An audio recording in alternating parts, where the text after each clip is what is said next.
कुख्यात gangster Rahul Dubey gang लगातार झारखंड के कारोबारियों को अपने निशाने पर ले रहा है। कई परियोजना में गोलीबारी की वारदात को अंजाम देकर खुलेआम पुलिस को चुनौती देता दिख रहा है। अब ताजा मामला हजारीबाग के बड़का गांव थाना क्षेत्र से सामने आया, जहां चंद्रगुप्त कोल परियोजना में कार्यरत सुश्री इंफ्रास्ट्रक्चर कंपनी के वाहन पर गोलीबारी की वारदात को अंजाम दिया गया। बताया गया कि यहां पर आधा दर्जन से ज्यादा फायरिंग की गई है। हालांकि पूरे मामले पर पुलिस तहकीकात में जुटी है, लेकिन इस पूरे वारदात के बाद राहुल दुबे गैंग ने सोशल मीडिया पर इस घटना की जिम्मेवारी ली है और सीधे कहा है कि अगली बार गाड़ी पर गोली नहीं चलेगी, सीधे टारगेट करेंगे और फिर काम तमाम कर देंगे। कोयला परियोजना को लेकर इस तरह की वारदात लगातार इस इलाके में घट रही है। देखा जाता है कि रंगदारी को लेकर कई बार फोन कॉल किए जाते हैं। इसके बाद जब उनकी डिमांड पूरी नहीं होती तो खुलेआम इनके शूटर जाकर फायरिंग की वारदात को अंजाम देते हैं। अब यह पूरा मामला अपने आप पर सुरक्षा को लेकर बड़ा सवाल खड़ा करता है। तमाम कंपनी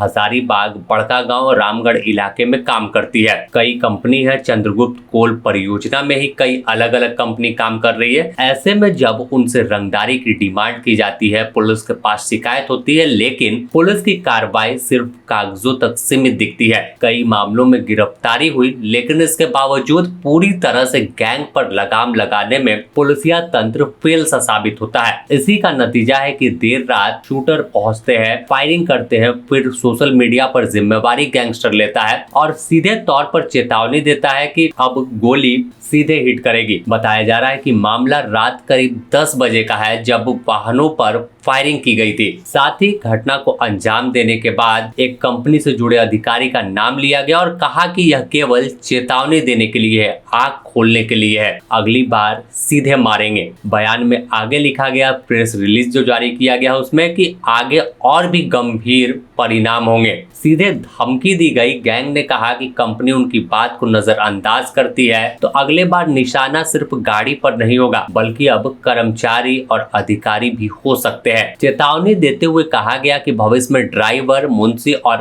स्टाफ को भी नहीं बख्शा जाएगा, जिससे पूरे तरह से इस परियोजना में काम करने वाले अब ड्राइवर, कर्मचारी, मजदूर डर के साए में है कि आखिर वह कैसे काम करेंगे। 2 वक्त की रोटी की तलाश में दूसरे इलाके से यहाँ पहुंचकर काम करते हैं। कोई गाड़ी चलाता है, कोई मुंशी का काम कर रहा है, तो कोई अलग अलग क्षेत्र में अपनी जिम्मेवारी को निभा रहा है। लेकिन इस बीच जो धमकी भरे फोन कॉल आ रहे थे उसे इग्नोर किया गया। पुलिस को जानकारी शायद नहीं दी गई, जो अब तक पूरा मामला सामने आया है। और यही नतीजा है कि फायरिंग की वारदात के बाद गैंगस्टर खुलेआम धमकी दे रहा है। धमकी के सामने आने के बाद परियोजना में काम कर रहे कर्मचारियों और स्थानीय लोगों के बीच भी डर का माहौल है। फिलहाल सुरक्षा एजेंसी पूरे मामले की जांच में जुटी है। सोशल मीडिया पर जारी बयान की जांच की जा रही है कि आखिर क्या राहुल दुबे ही पोस्ट कर रहा है या फिर कोई और उसके नाम का इस्तेमाल कर रहा है। कई तरह की बात है, अलग अलग दावा तमाम पुलिस अधिकारी हैं वो करते हैं। बीते दिनों रामगढ़ पुलिस ने बड़ी कार्रवाई राहुल दुबे गैंग के खिलाफ भी की थी।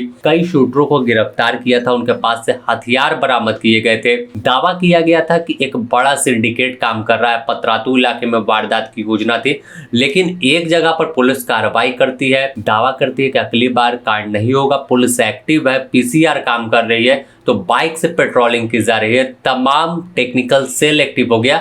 लेकिन ठीक उस दावे के कुछ दिन बाद अपराधी खुलेआम वारदात को अंजाम देते हैं। पूरा इलाका गोलियों की तड़तड़ाहट से गूंज जाता है और फिर कहानी वही आती है। पुलिस अधिकारी का बयान, जांच चल रही है, जल्द ही अपराधी सलाखों के पीछे पहुंच जाएंगे। लेकिन कहीं ना कहीं जो लगातार वारदात हो रही है, इससे हर कंपनी में डर का माहौल है कि वह कैसे खुले मन से काम करे, मजदूर कैसे भय मुक्त होकर काम करे। और कोई गाड़ी लेकर उस कंपनी की जाता है तो उसमें भी अब डर है, कहीं अगली बार जो धमकी दी गई कि ड्राइवर को भी नहीं छोड़ेंगे, तो कहीं गोली उन्हें न टच कर दे।